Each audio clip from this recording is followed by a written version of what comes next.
तो आज की क्लास में बात करते हैं एरेनाज ऑफ कोल्ड वॉर के बारे में।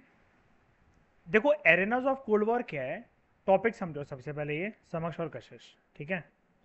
एरेनाज ऑफ कोल्ड वॉर का मतलब ये है कि कोल्ड वॉर वैसे मेजरली ना यूरोप में लड़ा गया था। मेजर पार्ट जो कोल्ड वॉर का इवेंट जो पूरा चलता है अप्रैल 1961 से लेकर क्यूबन मिसाइल क्राइसिस से लेकर।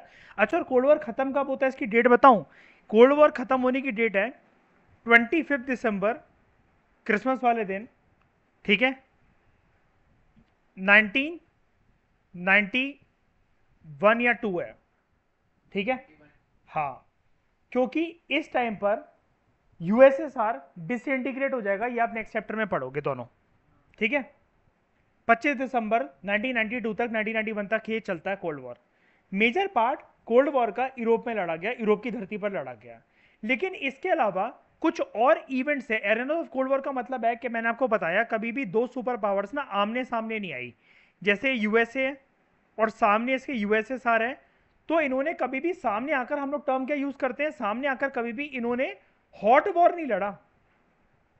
वो हमेशा कोल्ड वॉर रहा।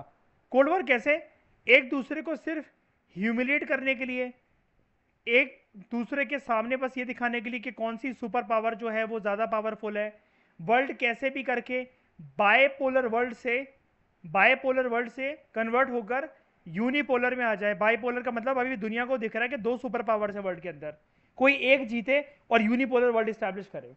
इसके लिए हुआ क्या, इन्होंने छोटी वाली जो पावर्स थी, जो इनके अलाइज थे, उनको यूज करा षड्यंत्र के लिए, एक तरीके से कठपुतली बनाकर, और उनकी कंट्रीज के अंदर, दो कंट्रीज के अंदर जैसे भिड़वा दिया, उनको अलग करवा दिया। सबसे इसका फेमस एग्जाम्पल जो यूज होता है डेट इज, समझो उसको, जर्मनी। आज जो हमें जर्मनी दिखता है ना, इस टाइम पर इनफैक्ट सेकेंड वर्ल्ड वॉर के खत्म होने तक वो जर्मनी वैसा नहीं था। क्यों नहीं था वो जर्मनी वैसा, उसका एक one of the prominent reason ये था कि जर्मनी जो है ना, सेकेंड वर्ल्ड वॉर के टाइम पर और कोल्ड वॉर के टाइम पर it was divided between the region called East Germany and West Germany.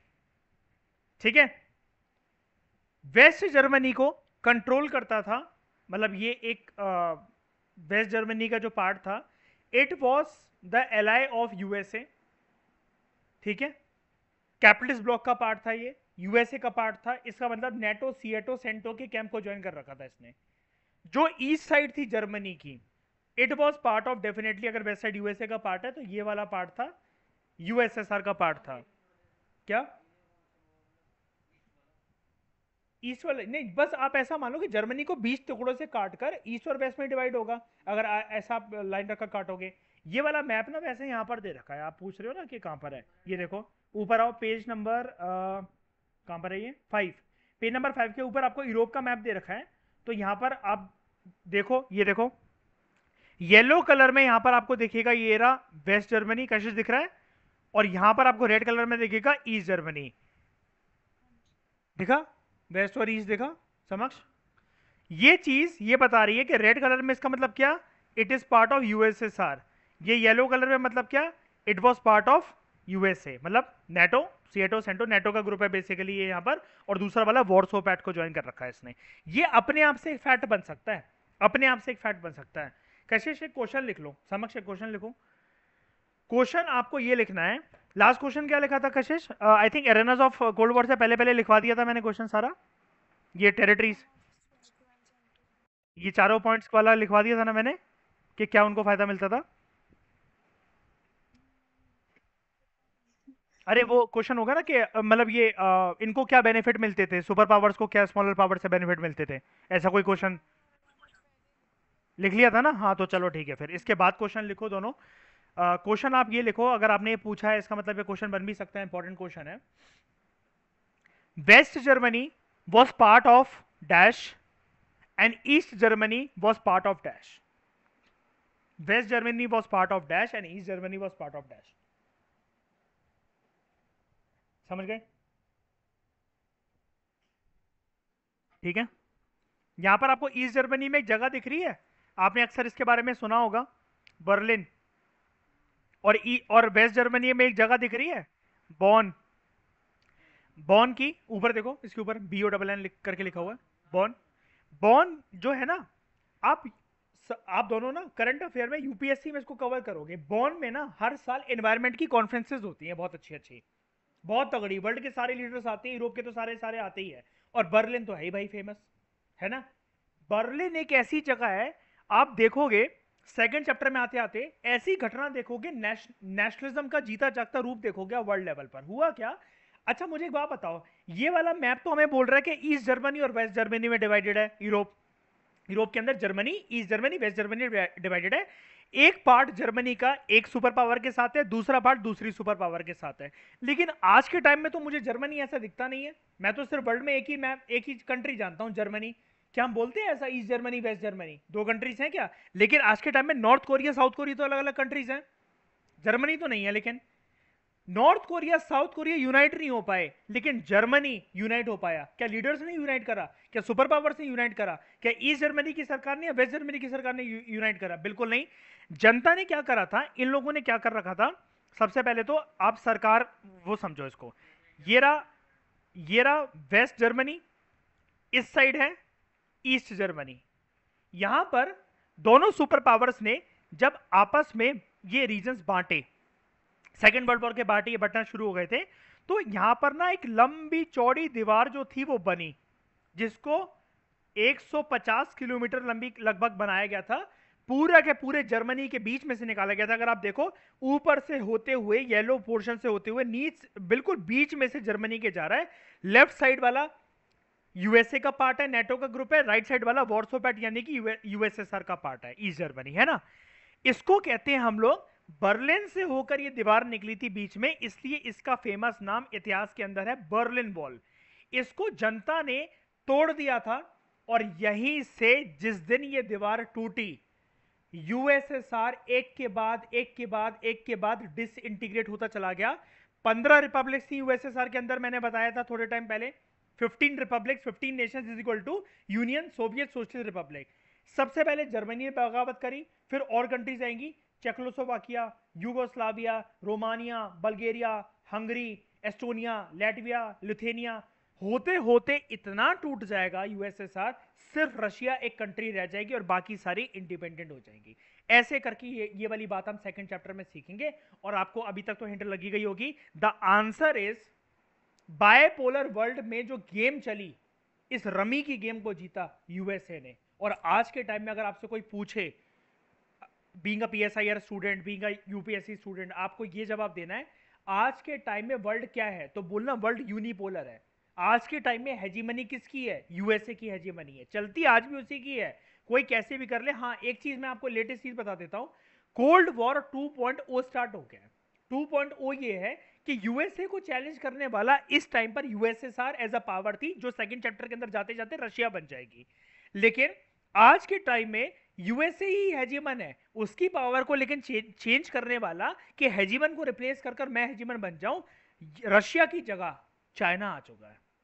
और चाइना ने ये महारत हासिल करी है कि यूएसए जैसी सुपर पावर को टक्कर दे पा रहा है, all due to its scientific and economic growth. बहुत ज्यादा उसका एक्सपोर्ट का जो माल है ना, इतनी ज्यादा उसकी जीडीपी है, इतनी ज्यादा बूम करी उसने। और ये सब कुछ कैसे पॉसिबल हो पाया? डोमेस्टिक प्रोडक्शन की वजह से। मैं इसके बारे में और डिटेल में बात करूंगा, लेकिन वो चीज इकोनॉमिक्स में डिस्कस होगी। 1991 के जब एलपीजी रिफॉर्म्स आते हैं, इंडिया ने अपने दरवाजे बंद कर लिए थे, चाइना ने भी करे थे, लेकिन चाइना ने दरवाजे बहुत जल्दी खोल लिए अपने। इंडिया लेट हो गया, इसलिए इंडिया बहुत ज्यादा पीछे चल रहा है चाइना से। और एक चीज हमेशा याद रखना आप दोनों, जब भी किसी कंट्री को वर्ल्ड लेवल पे अपने आप को लीस्ट डेवलप कंट्री से डेवलपिंग पे लेकर जाना है, डेवलपिंग से डेवलप्ड कंट्री में लेकर जाना है, इसका मतलब लैडर सीढ़ियां जो है वो बढ़नी है एक के बाद एक करके। हमेशा आप लिखकर आना कि that particular country should focus on, कशिश समक्ष, डोमेस्टिक प्रोडक्शन। देसी प्रोडक्शन करो, बाहर से इंपोर्ट मत करो। और इसके लिए दूसरा वर्ड होता है डोमेस्टिक प्रोडक्शन। अगर हो रही है तो इसका मतलब गुड्स का there should be import substitution.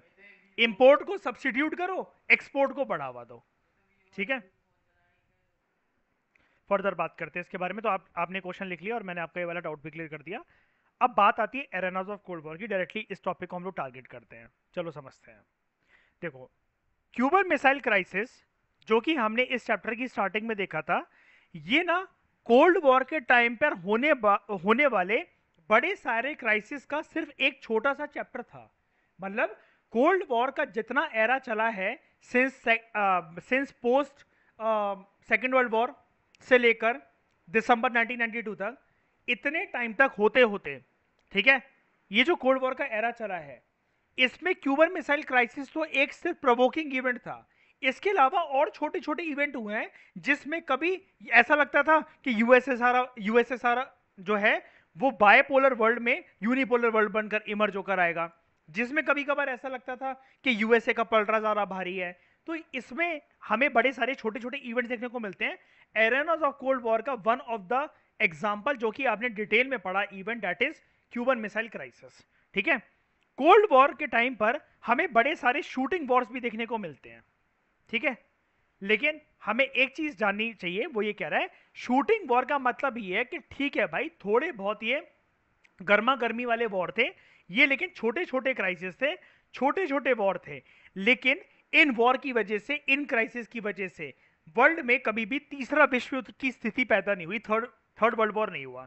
ठीक है, जैसे एरेनास ऑफ कोल्ड वॉर के अंदर, अब सेकंड एग्जांपल देखो, क्यूबन मिसाइल क्राइसिस आपने समझा, सिर्फ ये एग्जांपल्स को आपको कोट करना है, इनके इवेंट हमारे कोर्स के अंदर डिस्कस नहीं है, because we are here for political science, not for world history. ठीक है, तो देखते हैं, दो सुपर पावर्स आमने सामने आते हैं, just like Cuban missile crisis के अंदर मुद्दा क्या था, क्यूबा। सामने कौन थे, दो सुपर पावर। क्यूबा तो एक कठपुतली था ना, पॉइंट क्यूबा था, क्यूबा तो किसी से भिड़ा ही नहीं ना उस टाइम पर।